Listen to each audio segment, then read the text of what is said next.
Welcome back to the Lift Free and Diet Hard podcast. I'm your host, Andrew Coates. Join me along with industry leaders and friends on a quest to get more people through the gym door and eating and living healthier.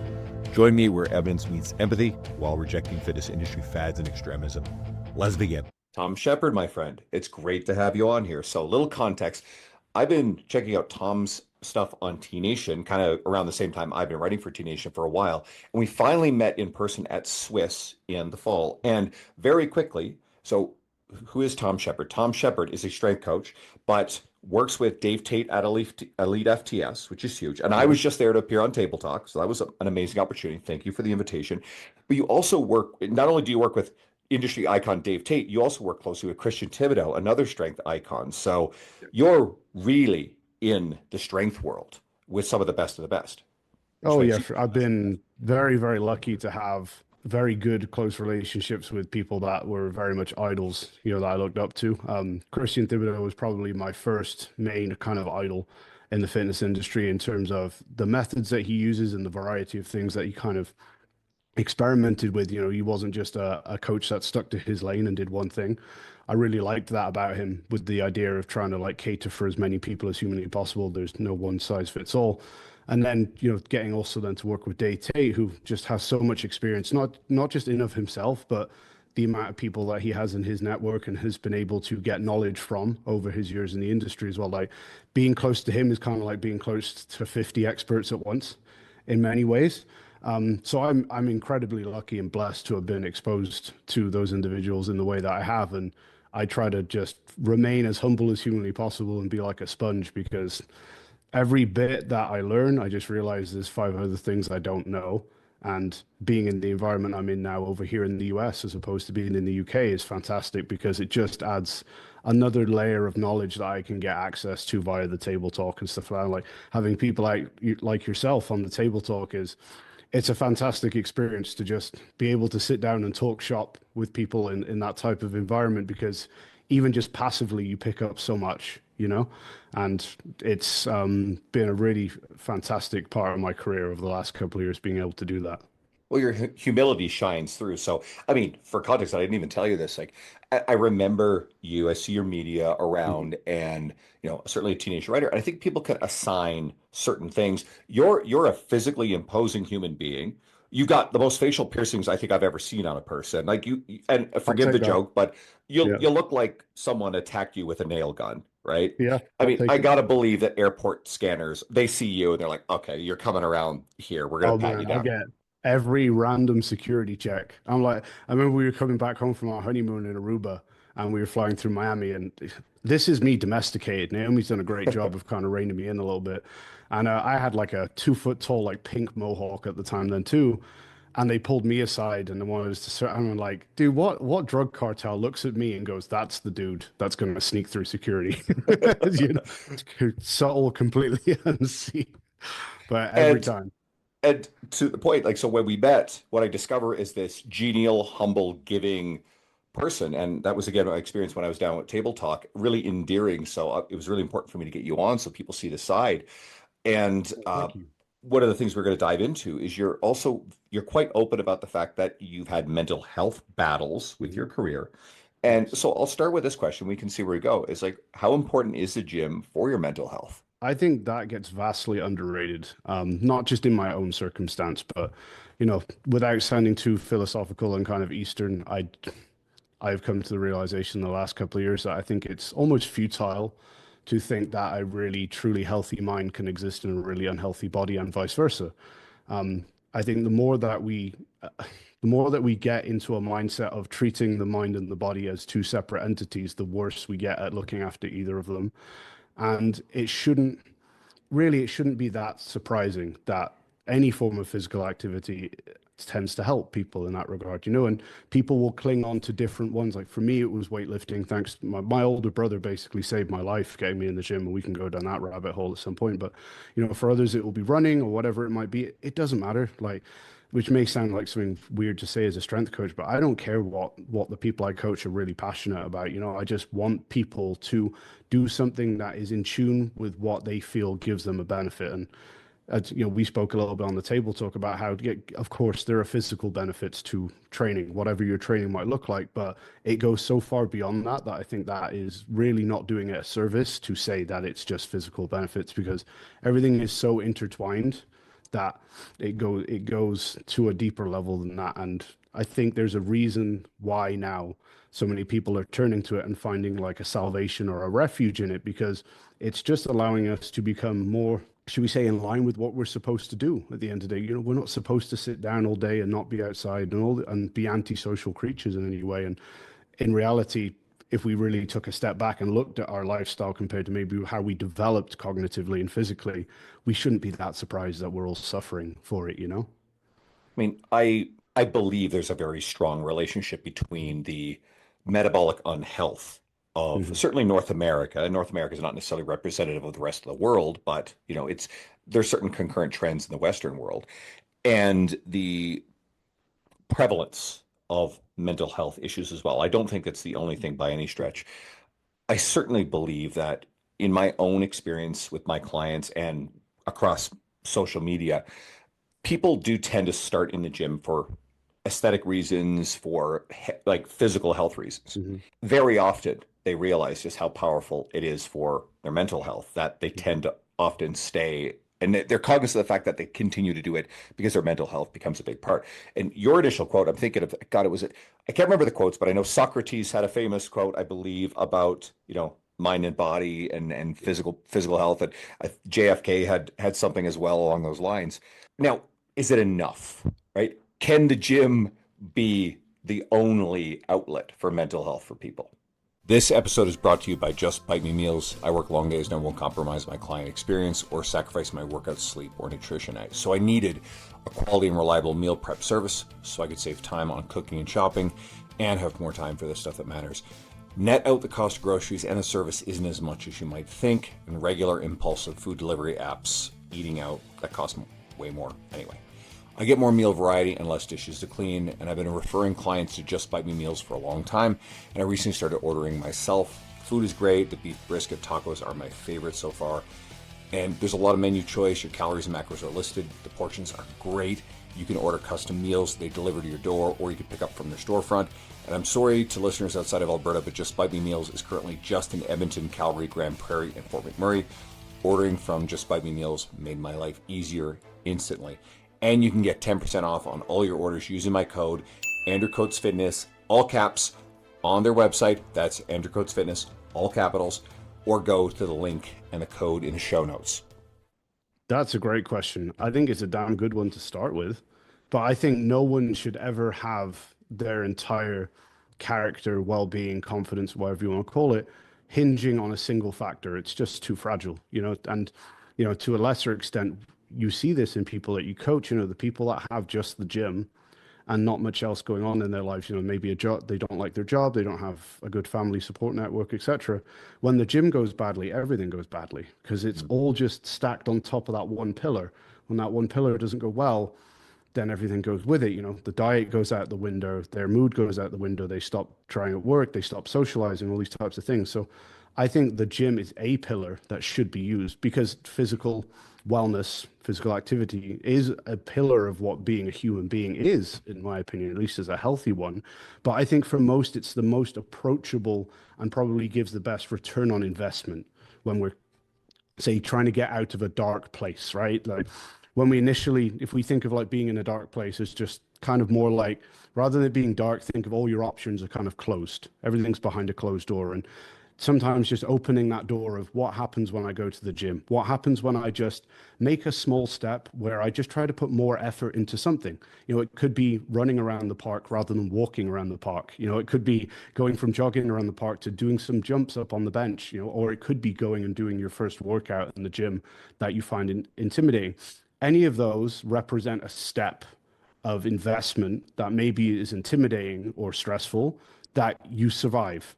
And that starts, in my opinion, a positive feedback loop where I did something in a relatively safe way. It paid dividends. Nothing bad happened. I can do something. I'm capable of doing more than I am right now. And then so on and so forth. Now, obviously, the physical benefits have kind of a positive effect on that spiral. But I do genuinely think that most of the cognitive mental health benefits of the gym come from us being put in an environment where we can be challenged and fail repeatedly if we want to or if we need to, but safely, and then ultimately eventually get slightly better. And there are very few other facets of life where you can just fail repeatedly and go back and try and try and try and try again, and everything will be okay. But in the gym, you can try to lift whatever weight, or you can challenge yourself to do a workout where, it's like in your head, you start the workout and 20% of the way through, you're like, I don't think I got this today. And lo and behold, you usually do. It allows us to expose ourselves to an environment where we have to try and ask a bit more of ourselves, which I feel we don't have a lot of in our regular day-to-day life now, unless you're some kind of athlete, a pro athlete, or maybe you're in the military or something like that, where expectations are kind of put upon you. I feel it's very easy for us to ghost through life.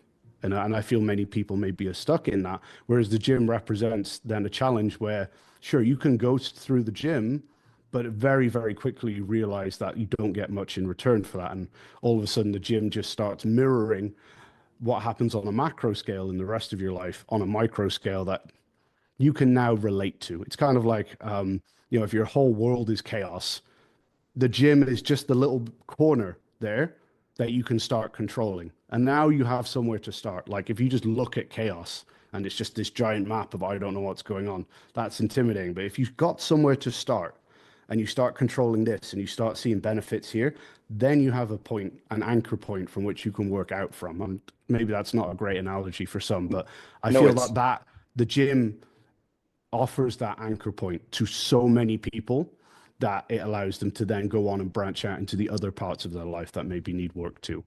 I think it's a perfect analogy, and I like this. You're a level one character in a video game. That is your life, and you're set before you measurable tasks. So I think one of the things about the gym is oftentimes, if you at least have a starting point and the skill set, there's a certain amount of weight you can lift. And it's about creating a hormetic stress that is just enough stress that is difficult and challenging, but within your abilities or just at the border of it. And then, you can hit failure on it, but it's enough difficulty that it's not boring. It does reward you. You do see progress, but it's not so overwhelmingly difficult. You go into the gym and your trainer gives you, let's say someone theoretically could bench press 120 pounds. So they give you 250 pounds, put it in your hand, you get crushed under it. There's no lesson in that. And you can't progress off that kind of stimulus. So it's dosing the right amount of stimulus. So this trains self-efficacy. And yes, I'm a big believer in this. I think it builds confidence to go into the real world, and it teaches you that your inputs translate into some sort of output. So you want to take the self-efficacy side, because you were alluding to this about confidence in your ability, in yourself, in the world. Yeah, for sure. And I don't say this to tell people that they shouldn't seek support or anything like that. There's obviously a place for that, but the point I would make here is when the real work has to be done, whatever the work is in this context, you are on your own. Whether it's you being under the bar, or whether it's you being in that not pleasant place to be, or whether it's you at work every day. Say you're working from home, no one's watching over you, helping you work or making sure you do your job. It's on you. And there's a lot of accountability that is taught in the gym, because it very quickly shows you that no one can follow your diet for you. No one can apply the effort to the weights that you do, or your runs, or whatever it might be. You learn that what you give is what you get. And we also then have to learn that there's delayed gratification, which again maybe is something in our society that's kind of disappearing or being discouraged from. But all of the true things in your life that give you fulfillment, like just think about all the happiest moments in your life, or all the things right now in your life that give you the most satisfaction. How many of them were given to you, or how many of them actually appeared quickly, or without it's going to be a pretty small list, if not non-existent list for most. And it helps us get back into that mindset of it all being on you is not actually a bad thing. It's a good thing, because it means all the power is with you. You don't have to worry about anyone else's input. Other people can, say, oh, what are you doing that for? Why are you following that diet? Why are you following that trick? Like, you're obsessed, or, whatever kind of throwaway comments might get thrown at people when they're starting these journeys, right? But their input is irrelevant. It doesn't have any impact on your goals. You can still go in and you can still do your work. And the term lonely, I think wrongly gets a negative kind of connotation in our verbiage. But the work that really works on a person and makes you a better person is lonely. It is the workouts when you're under the bar and no one is there to help you and you have to do it on your own. It's the stuff when you're at home and you don't want to do whatever it might be. Maybe it's, follow your diet plan or do something with your family that maybe you don't feel like you on your own in that second are making the decision of, I don't feel like doing this right now, but I'm going to anyway because the dividends are worth it later on. That is making the right decision is usually lonely, and I feel that creating that self accountability, but the self confidence that comes with it, like, yes, it's all on you, but that's also okay because you can deal with that, goes hand in hand to create a person that is considerably more stable and more confident and capable of handling much more. And in reality, this may sound a bit callous, but I think for a lot of us, if you can't handle going to the gym and doing a workout, that in the grand scheme of life is a small thing. If you can't handle that, it's going to be very difficult to handle the big things that life throws at you. There's going to be chosen suffering, which is the workouts that you decide to do or whatever it might be for you personally. And then life is always going to throw unchosen suffering at you, which are usually the big hits. But if we can get better at dealing with the little hits in a safe way that we choose to do it, we're in a better position to deal with the big hits that come our way that usually blindside us. And I think maybe that's too philosophical, but I believe that that's why physical training, whether it's lifting a weight or whatever it might be for that individual, creates a more robust person in every aspect. I believe it. I mean, while I agree with you that I think that a lot of the mental health benefits are from the confidence and self-efficacy and the lessons that we get to say, again, inputs will equal rewards and results. We also know that there are feel-good endorphin hormonal things that happen. There's something physiologically happening that is good for us for our mental health. So here's a different line of thought. Do you think that some people would rather remain victims of their circumstance and subscribe to the narrative that it is all beyond their control, which absolves them of the responsibility to choose, act differently? Yeah, absolutely. And I think that unfortunately is pretty common. I also think that a lot of people aren't aware they're doing that. But I think, again, this might be going down too much of a philosophical rabbit hole, but I think we live in a society where we are encouraged to outsource our happiness to many, many other things, okay? Rather than focusing on the things that we can cultivate ourselves, starting with our own physical and mental health, with good quality relationships, whether it's our friends, our families, our loved ones, etc. We are in a position where we're constantly bombarded with ways of outsourcing pleasure, whether that is, Netflix or fast food or pornography or gambling, drugs, whatever. You can create an infinite list there. But we are constantly bombarded with ways of, if you don't feel good, go over here and get your happiness over here. But the problem is that most of the time, those are all going to be short-lived.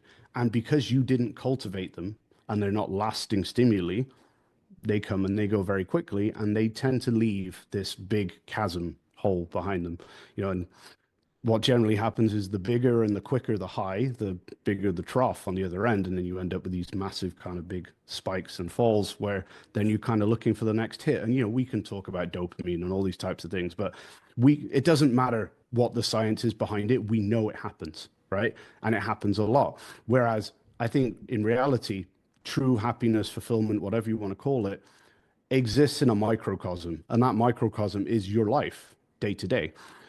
As soon as we start going outsourcing and we start looking at social media and influences outside of our life, that's where I think then should we say, the more frail versions of happiness and fulfillment come from, that come and go so easily and kind of leave you wanting for more. Whereas if you focus on what was right in front of you day in, day out, chances are you're going to be able to work on and cultivate things that make you happy for the rest of your life. And again, I go back to that point. Think of all the things that give you a lot of fulfillment in your life right now. How many of them were based on things that were outside of your life? How many of them were based on things that you're only exposed to once or twice in your lifetime? And how many of them are related to relationships or whatever that took long times to build, and you had to put a lot of effort into creating what they are, most people are going to say it's relationships that have been there for a long time, or habits that have been there, or hobbies that have been there for a long time, because that's where ultimately it lays, because the effort that goes into them kind of determines what you get back out of them. And if something makes you happy really easily, there's probably a reason to be skeptical about it. I absolutely love this. So, bordering on this, you've alluded to this, we sometimes hear about fitness addiction. So, I definitely want to ask you about where are the lines, right? Because we do have some people in the industry, and there's sort of a pet peeve of mine. They're technically right, but I think they oversell the risks of the almost, they almost talk about the risks in a enabling way to protect people from actually making an effort to try to better themselves. And I've seen this, and I think it's a bit of a grift from sometimes I'm a bit of a hard ass about this, sometimes the activist side that penetrate the fitness industry and masquerade as fitness professionals, when really I think they're self-aggrandizing narcissists who prey upon vulnerable people by peddling the messages of victimhood. And I don't want to go too far to that, but I actually do want people to be kind of wary of these people that sometimes come off as empathetic at the start, but really what they want is they want to be worshipped by people who want to be enabled and into not having to do things. Now, the other side of that, of course, is there is a real danger with fitness addiction. Even though I think a lot of people also, you allude to this, when someone starts taking the gym seriously, they change their life, they change their amount of time they're spending with people, and people will cast it in a negative light to say you're addicted or you're obsessed. So where is the line? Yeah, this is a great question. I love it. So also, hand up, this is a training addict talking when I say this. So when I say anything negative in that regard, I'm actually talking about myself or what I was for a very long period of time. I mean, I basically swapped one form of self-harm for another. I have 6 suicide attempts in my history, and all in between that, I was physically self-harming. Like, I went through periods of time at university for several years where I was literally cut to ribbons. And that was all that included up to my face and around my eyes, all down my arms and my legs, you name it. So I basically replaced that bit by bit with the gym. So I did use the gym almost as a tool of physical self-harm. I would train twice a day. I would do way too much volume. I would want to be sore as hell. You know, I was terrible at soccer, but I love soccer. So I played soccer, and the only thing you could say about me was that was the guy who ran himself into the ground. But I was doing it because I love the sport, but I was also doing it because I wanted to be run into the ground. Now, is that healthy? No. Is it healthier than what I was doing before? Definitely. So it was a step in the right direction. Now, there's always going to be a line here, and it's going to be different to every person, but we get the same way with diet plans, for example. Like, most of the people I coach, I purposely put one off plan meal in their program every week. And I always emphasize it needs to be with friends or family, but we want to maintain the ability to go off plan and not have your entire world fall apart, because otherwise you're not following a diet plan. The diet plan is controlling you. So there's a similar kind of adage there with your workouts, where if it gets to a point where you can't move a workout a day forward, or you can't maybe go a couple of days without training because you've got a family vacation or something like that, then you need to step back and analyze, we're talking about those pillars of self-confidence that you're built on. Is that pillar too big? Is that one too foundational and are the others too small? Maybe actually, do I need to spend less time investing in the gym, more time investing in these other relationships or hobbies, whatever they might be, so that those pillars can grow, so that I can actually not be so dependent on that one? And for me, that's usually a test of, if I have clients who have to do certain workouts on certain days, or they stress is like, well, I'm meant to train 4 days a week this week I can only train 3. I more often, and this will sound really like not a hardcore thing to say as a strength coach, right? I more often than not, considerably, I tell my clients to miss a workout rather than shut up and go do it. Because if you don't have the ability to just say, that's okay for this week, push it forward to next Monday rather than training on Saturday. Again, the training program is controlling you, but not the way around. But I would say the caveat to that is, what needs to happen for that to work is they need to also be focused when they are in the gym. And a lot of the time, this is where the problem, I think, comes from, is we try to use quantity to make up for quality, as in we don't train hard enough when we're in the gym. We're distracted. We're answering emails and text messages. We're not truly there. We're not truly bringing the intensity to it that we should. So then, because the intensity is lacking, we are more dependent on it doing it more frequently to feel like we've done enough work to maintain our results. Whereas if you have someone train truly hard twice in a week, they can turn around and tell you quite honestly, like, that's enough to get by. That will be fine. So it's creating a relationship where when you're in the gym, you are in the gym. That is, like, to me, it's like meditation. To other people will have different terms for it or whatever, but that is the place I go and I am only there. And, that hour or 90 minutes, whatever it might be, is to my fullest intent. And then but once I step out the door, it's gone. And people would say the same thing about, your work life. You shut the office door, it should be gone. It's the exact same with the gym. It doesn't mean you don't love it. It doesn't mean you don't try really hard, but also it doesn't mean that you're thinking about it every minute of every day when you're not there, because that's not healthy either. And we see this really commonly with people with like sex, for example, and people who are like pornography addict. They think about sex all day, but then when they're actually in the act of it, they think about everything else. And that type of mindset actually bleeds into everything. The people who are obsessed about hitting those workouts and think about they finish their workout on Wednesday and they're already thinking about their workout on Friday, they're very often the same people who are in the gym on their phone and being distracted by everything else. Sorry. Is that a problem with just not being able to be present in the now? You literally took the words out of my mouth. And that's exactly what it is. So often I find with those individuals who are maybe clinging to the gym too much, the first question is, what else do you have going on that's fulfilling in your life? There needs to be other things. The gym cannot be everything. There's only so many hours in the day you can train. And then secondly, when you are in the gym and you do get that time, which, we value and we love, how present really are you?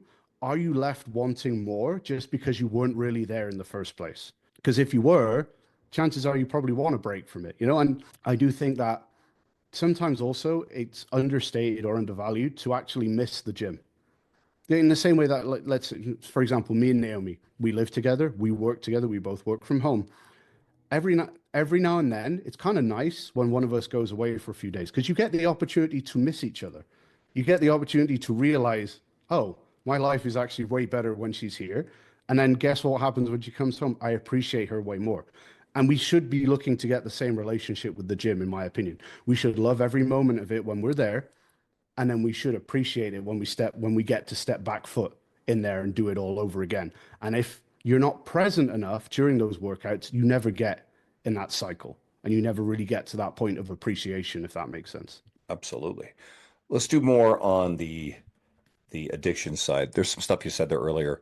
Do you think fitness and dieting behavior can become socially acceptable ways to have eating disorders, or I guess orthorexia, sort of more of the physical manifestation of the same psychology? Yeah. Well, again, hand up. Okay. So I've been diagnosed as bulimic, anorexic, and everything in between.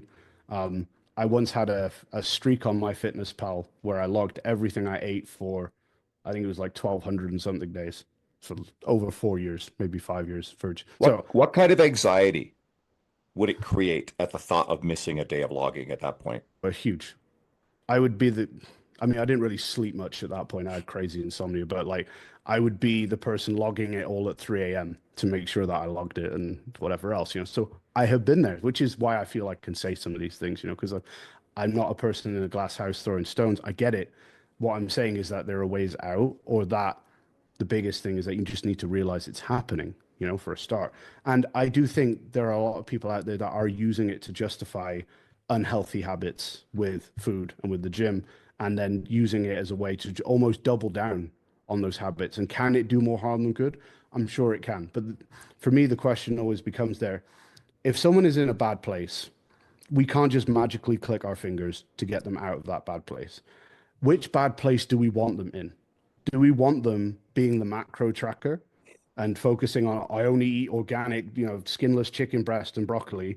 Or do we want them in the place where they eat in deep fried chicken wings or whatever, every night on their way home from work? Well, okay, if we're going to be in a bad place, that's a less bad place to be. At least there are some positives to that. But a lot of that still comes down to the root of, are they doing it because they feel like they don't trust themselves to have self-control? As in, like, if I miss that one meal, or again, if I have that one thing that's not on my plan, that's when the dam breaks open. And that, with those people, usually what happens is that one cookie turns into a box, and it turns into a 12-hour binge fest or whatever it might be.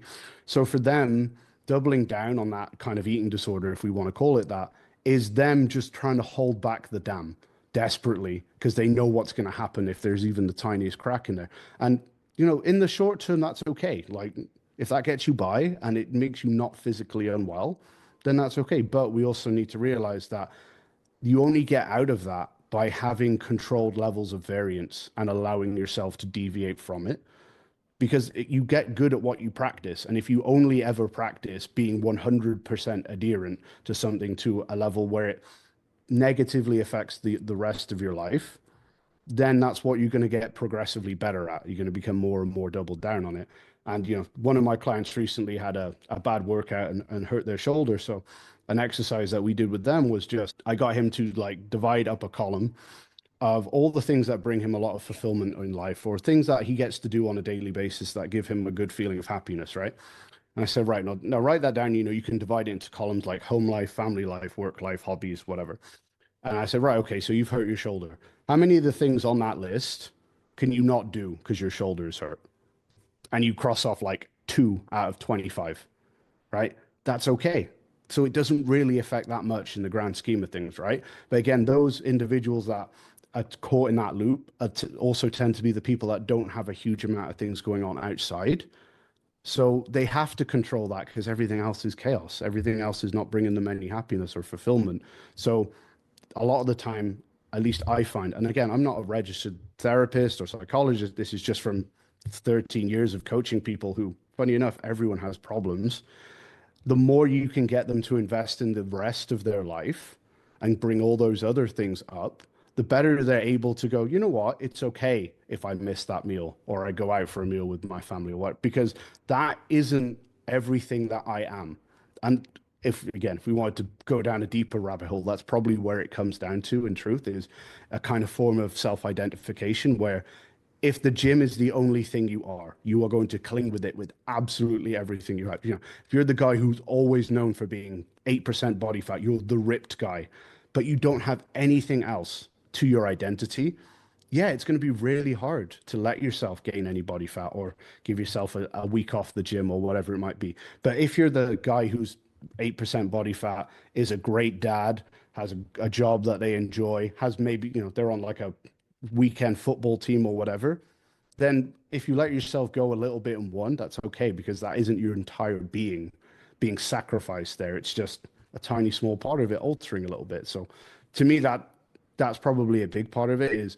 Is the gym too much of your identity? Is your diet too much of your identity? And if so, then a lot of the time that isn't actually where you need to focus. It's quite opposite. It's you need to focus on the other things and spread your identity away from those things.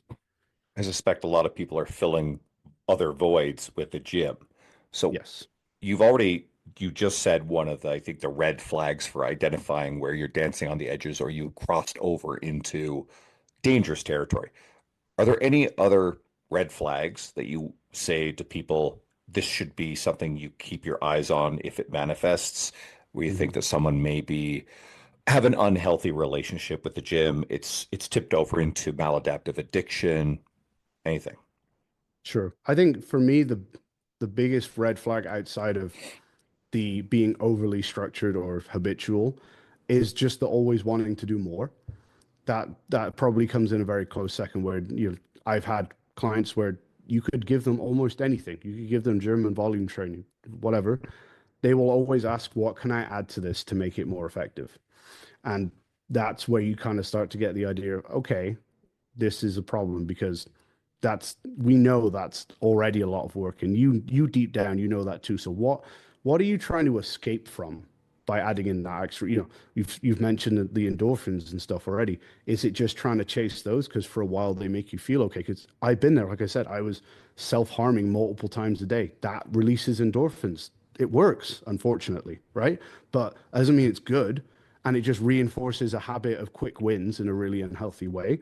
So to me, always wanting to do more or constantly pushing too hard is the second red flag or second biggest red flag. And again, it doesn't sound like a really cool thing to say as a strength coach who, is trying to make people better. But more often than not, my advice to clients is just ease it off a little bit, just a little bit, or do a little bit less, or let yourself miss the last set because you're feeling exhausted or whatever it might be. Because are you really doing it now because you want the results, or are you doing it as some form of self-punishment, sometimes of some kind of unhealthy habituation? Like, then you really need to start looking at what the driving force is behind doing the workout. Do you think that the obsession with chasing recovery modalities is either a way to increase capacity to just try to do too much, add more, or B, a a shift in that someone still has the compulsion to do more, but at least now they're going, all right, well, I can't lift anymore, train anymore, but I can still feel like this compulsion to do more on the recovery side of stuff. And then they're doing, and it's not to demonize everything like cold plunging or saunas or whatever as somehow maladaptive. They have their place in context. But do you think there's some of that going on? Oh yeah, for sure. And I see this pretty regularly. It's just, well, if I can't train, what can I do at home?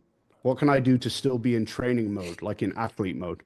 And to a degree, it's admirable, that people want to do all they can to be the best that they can. But everyone wants to be all in until they want you tell them to do the stuff they don't want to do. Dave Tate says that on the podcast all the time, and it's so true.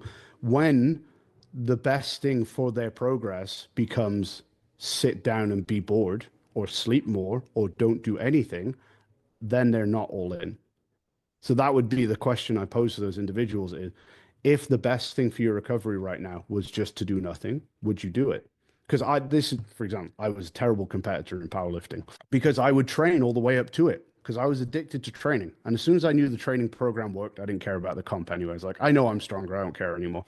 So I would train right up to the comp because I had to train. So I would always go into the competition, usually more fatigued than I was like 2 weeks out because like I was just ready to lift heavy and I wanted to, so I did, which, sounds a stupid thing to say as a coach, but I know that's a really bad thing to do now. And I have a lot of evidence for that. So in that scenario, someone would look at me and say, well, what are you competing for? Because if you really wanted to compete, to be good at competing, you would not do that. And for me, I never enjoyed competing. I competed because I felt I had to get kudos as a coach. Because how can you be a good coach if you haven't competed yourself? And it just made that glaringly obvious to me that if I really wanted to be a good athlete, I would do the stuff that I don't want to do, which is rest up before your competition. So then you can ask yourself the same question. If I'm really driven to this physical pursuit, whatever that might be for that individual, am I really willing to do the things that I should be doing, which in this scenario is rest up and have something else going on, do something different, be bored, as Louis Simmons would say. If you want to be great at anything, get ready to be bored. Am I willing to, we see a very similar thing with like exercise variation, for example, like almost like training ADD, right? People need to do a different training program every 2 or 3 weeks. Are you really driven to the goal? Or are you in the gym to be entertained? Now, if you train for fun, that is absolutely fine. Please go do that because that's better than sitting on the sofa eating ice cream, right? But if you're saying that you want to achieve X, Y, and Z, and you're changing your exercises or your program every 2 or 3 weeks at a whim, then you need to ask yourself, why am I really in the gym? And I think there is no bad reason to be in the gym, but you need to be aligned with what your motivations are. When your actions and your motivations aren't aligned, that's where the problems start to come in because internally you're trying to pursue one thing and externally you're going towards another thing. If someone just trains for fun, do whatever you want. Power to you, please do. Like if someone wants to have very specific goals, then usually you need a very specific plan. And for example, if someone wants to be good at powerlifting, okay, that's fine. Are you willing to do squat, bench, and deadlift regularly with a laser-like focused on your technical precision and all these types of things? If you are, fantastic. If that motivates you, then your motivations and your goals align. If you're someone who wants to go in and today I want to do power cleans and then I want to do sled pushes and then next week I want to do a bodybuilding split, and that's also fine. But that isn't how you be a good powerlifter. So then you got to ask yourself, what is it I'm really getting out of this? And that's where so many of these issues that we've talked about really have the answer lying in introspection, where we just need to spend more time with ourselves, again, without sending to like guru-y and Eastern philosophy. Like, you really need to spend a bit of time with yourself and start asking yourself these kind of more pertinent questions of, why am I doing the things that I want to do? What parts of the activity that I do actually give me fulfillment? Because sometimes it's really not the thing that you think. And I'm sure you've had this conversation with people where you ask people, why are you in the gym? The first answer you get is rarely the true one, or the answer they give in public is very rarely the real one. You know, it might be something underlying that. Well, and I love this phenomenon because this is post-rationalization. It's one of the key functions of the human brain and how we exist. We will always state the most socially acceptable answer when in fact there may be something far more emotional or instinctive driving these things. It's just, you're right, people don't necessarily feel comfortable sharing the real reason, right? No, absolutely. And, you know, that, and I think also there's a bit of a stigma there. And, you know, you've kind of mentioned that there are certain parties or groups of people that like to, you know, make negative out of particular reasons for being in the gym. Like, for a long time, it was kind of made out like being in the gym for aesthetic reasons is a bad thing. Well, why is that a bad thing? Can we all genuinely sit here and say we wouldn't want to be in better physical shape and look better naked? Like, are we really going to make that out? Like, if that's why you're in the gym and that gives you fulfillment, then power to you. Who cares? Like, you're in there working hard, making yourself better. And I think some people almost have guilt now, where it's like, well, maybe you do just go into the gym to enjoy yourself.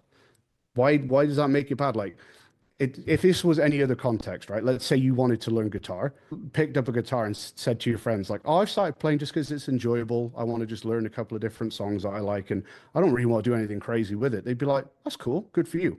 Whereas it's almost in the fitness industry, it's almost looked at like, if you don't get into it for some hardcore, super driven reason, that's a problem.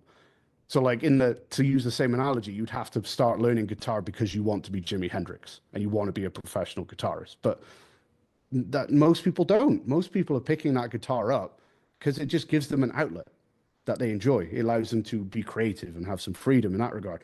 And I think we need to make that okay more in the fitness industry. Like, know where you're at, know your motivations, and own them, and know that no one else in this world should be able to tell you what your motivation is or should be, because there is only living your life based on other people's expectations or motivations is a really great way to end up miserable in the long term. And as soon as you know, like, this is here in my life because it gives me X, the more clear and all of your motivations and all of your goals and the processes are going to become to get you towards them. Are there any guardrails that you found work, the people you work with, to help protect someone from tipping over an edge where fitness stops being something positive and healthy and tips over into something maladaptive? For sure. And I honestly, the best answer I have to that is probing questions or uncomfortable questions. And with, you know, we spoke a little bit on the table talk about how one of the best things about being, and I'm not saying everyone needs a coach, but one of the best things about being with a coach in the longer term is you have a good enough relationship that they can say things to you that a coach wouldn't say to you after 2 weeks, you know? And that's really important because you need someone to check you every now and then on why you're doing the things that you're doing.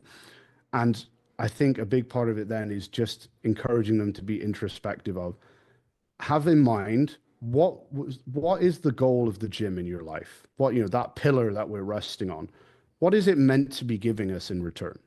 You know, if you're a competitive athlete, that's a little bit different, right? But for the other 99.9%, what purpose is it serving? Okay, now keep that in mind. What is it giving you right now?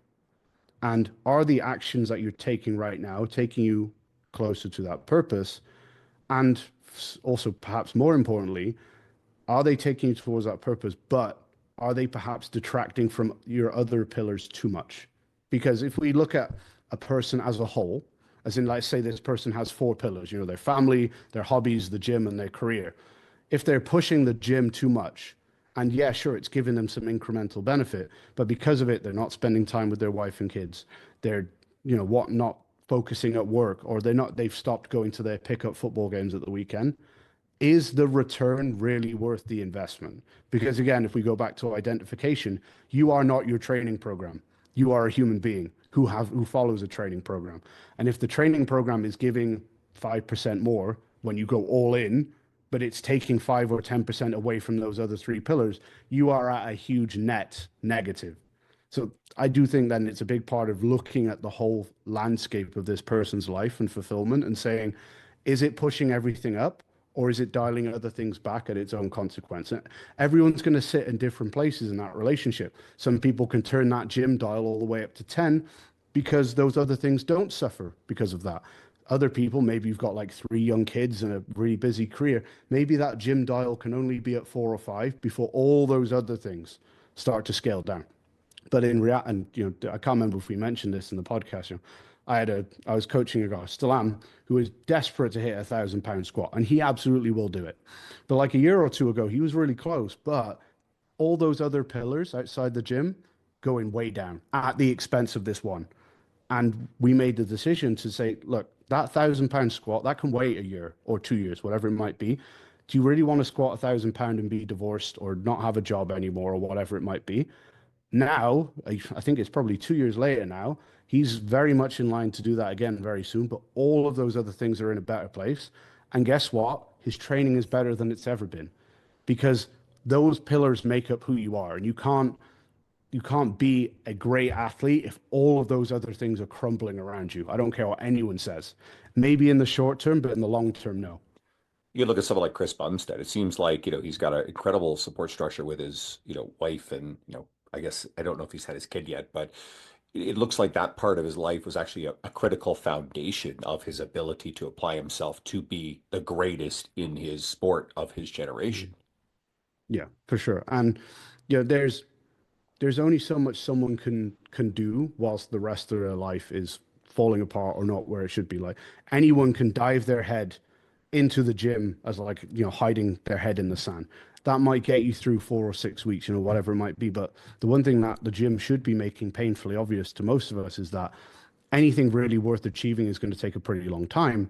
And anyone who wants to be able to train productively and get towards goals that really do require time and effort on time frames that we're talking about, they need to be pretty dialed in everywhere else because miserable people don't work that hard. They don't commit to things. And I think glorifying the whole kind of all-in attitude where the rest of your life kind of suffers because of it is a really damaging thing to do. And I'm not saying there's obviously a balance there where people should be so kind of all in into the gym to a degree to get the results. But to me, being all in means being all in everything you do, not just in the gym at the detriment of everything else. This makes me think about kind of my life's journey and my career. And I remember a time, a long time ago, I moved to Edmonton. I was leaving. I've mentioned numerous times in various podcasts that I used to be a bar owner, and that came with nightlife and a lot of like negative stuff. And I left and moved across the country effectively to kind of start over again.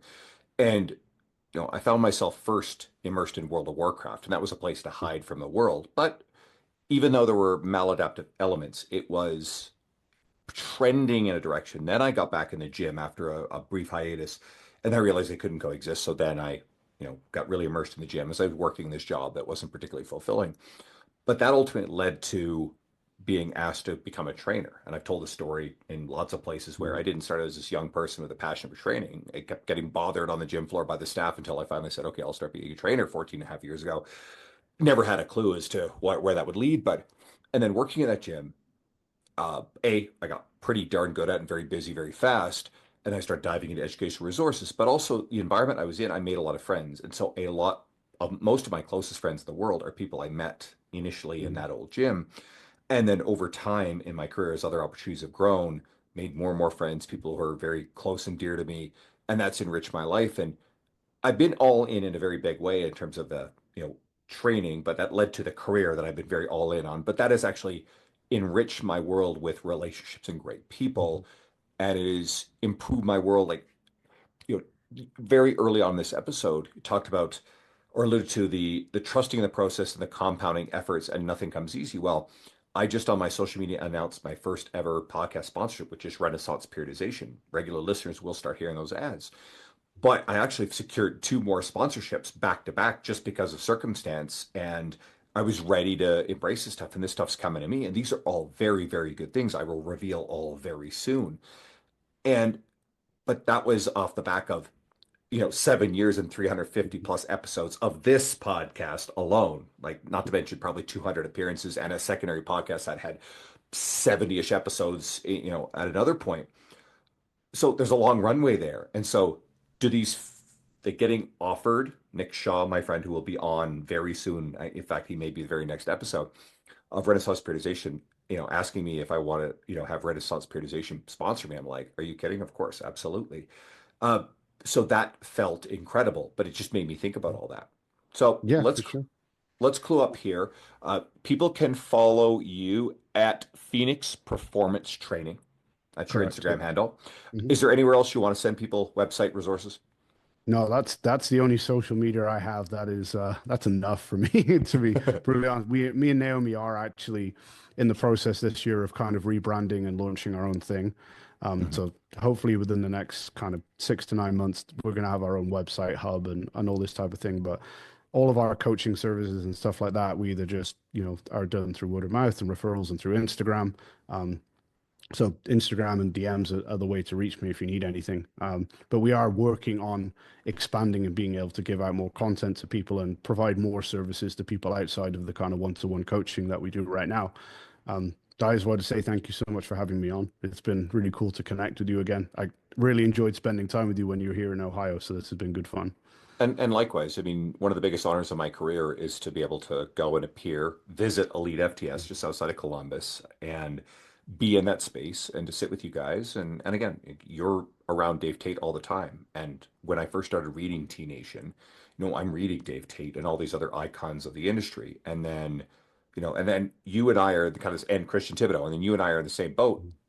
That allowed us to turn around. You've written a ton for T Nation. People can find a lot of your articles on Elite FTS. So you've got a lot of stuff out there if they want to dive deeper into your expertise on that.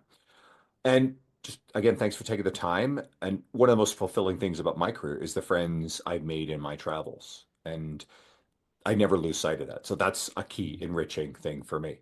So thank you for coming Super. on, Tom. I appreciate it. I want everybody to go check out what you're doing, follow you. And for everybody listening, just thanks for being along for the ride. There's some really cool stuff happening again with the sponsorship stuff. So I would love to hear from you. Post this up, tag me, message me on Instagram. That's the easiest way. And we will talk. I want to hear how you enjoy these episodes. Everybody, thank you so much.